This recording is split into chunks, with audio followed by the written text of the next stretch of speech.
jenis sudut. Yang pertama sudut lancip. Nah, sudut lancip ini besarnya kurang dari 90 derajat. Yang kedua ada sudut siku-siku. Sudut siku-siku ini sama dengan besarnya tepat 90 derajat. Yang ketiga itu sudut tumpul. Nah, ini besarnya lebih dari 90 derajat dan tetapi kurang dari 180 derajat. Dan yang terakhir ada sudut lurus. Nah, sudut lurus ini besarnya tepat 180 derajat. Itu sama dengan setengah lingkaran. Siku-siku, coba dulu baca dulu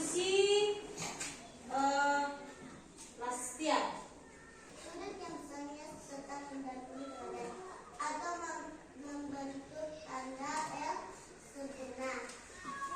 Oke, seperti yang tadi katakan, sudut besarnya 90 derajat atau L sempurna. Oke, contohnya perhatikan hukum itu, yaitu membentuk sudut siku-siku. Ada jendela, mengukur sudut, alat ukurnya. Nah, perhatikan. Ini yang dikatakan busur. Oke, busur ini untuk menentukan besar sudut dengan akurat. Jadi untuk mengukur sudut itu biasanya menggunakan busur. Pembelajaran kita tadi dapat kita simpulkan bahwa sudut adalah bagian penting dari geometri yang sering kita jumpai dalam kehidupan sehari-hari. Makanya bilang tadi, perhatikan di kelas kita ini ada yang namanya meja sudut siku-siku, lemari, jendela, apalagi buku tulis, buku paket, ya kan? Kita semua sudah mengerti apa itu yang namanya sudut. Sebelum Ibu beralih ke kelas 4, ada lembar soal edukasi kepada kelas 3. Nah, itu dulu kalian kerjakan, baru nanti mengajar sini. Paham ya?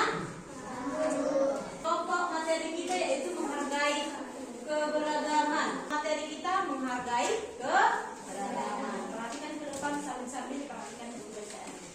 Ada pertanyaan diskusi di layar. Mengapa Indonesia disebut negara yang kaya akan keberagaman? Nah, menurut kalian, apakah keberagaman merupakan sumber kekuatan atau justru potensi keperpecahan? Nah, mengapa Indonesia disebut sebagai negara yang kaya akan keberagaman? Karena berbeda-beda. Apa nih yang berbeda-beda? Ya, agamanya, budayanya, oke, nah dan sebagainya. Menurut kalian, apakah keberagaman tersebut merupakan sumber kekuatan atau justru potensi perpecahan?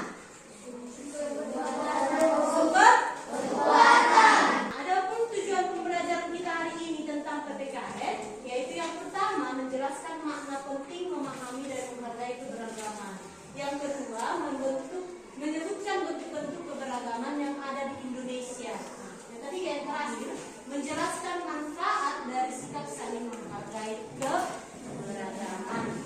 Keberagaman di Indonesia tadi sudah kita bahas sedikit tadi kan, di awal pembelajaran. Pertama, suku bangsa. Nah, suku bangsa Indonesia ini memiliki lebih dari 1.300 bangsa yang berbeda. Suku bangsa ya. Misalkan suku bangsa di Indonesia itu suku bangsa apa aja? Nias, Batak, Karo, Jawa, Mandailing, Mapak. Banyak lagi kan? Yang kedua bahasa daerah. Oke? Nah, bahasa daerah kita lebih dari 700 bahasa yang berbeda-beda. Bayangkan, 700 bahasa berbeda-beda. Coba dulu sebutkan antara 700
Melayu, Papua, Tionghoa, ras India dan sebagainya.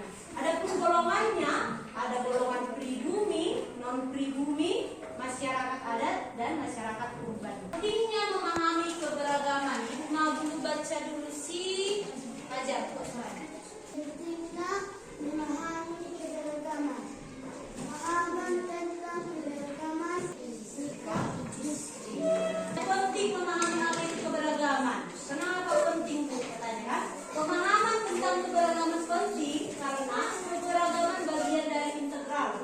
Nah, dari kehidupan masyarakat Indonesia serta menghindari sikap diskriminatif. Sikap diskriminatif ini biasanya seperti sikap apa? Sikap egois, ya kan? Mementingkan diri sendiri kan? Pentingnya menghargai tadi, memahami. Sekarang menghargai keberagaman. Nah, manfaat dari keberagaman ini adanya memahami dan menghargai keberagaman, serta menciptakan rasa saling menghormati.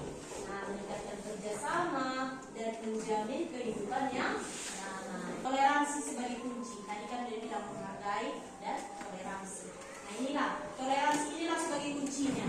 Toleransi adalah sikap saling menghormati dan menghargai antar sesama.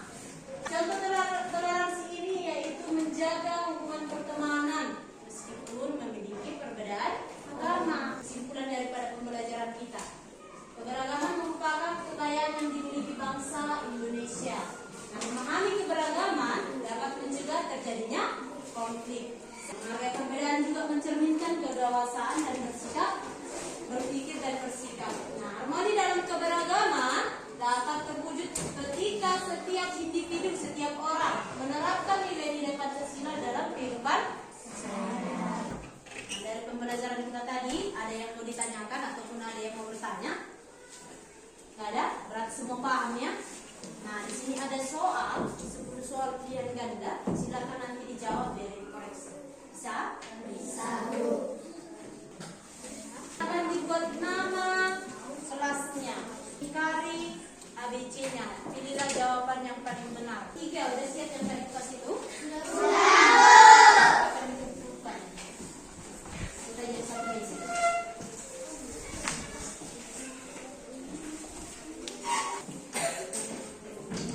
Siap? Nah, silakan dikumpul.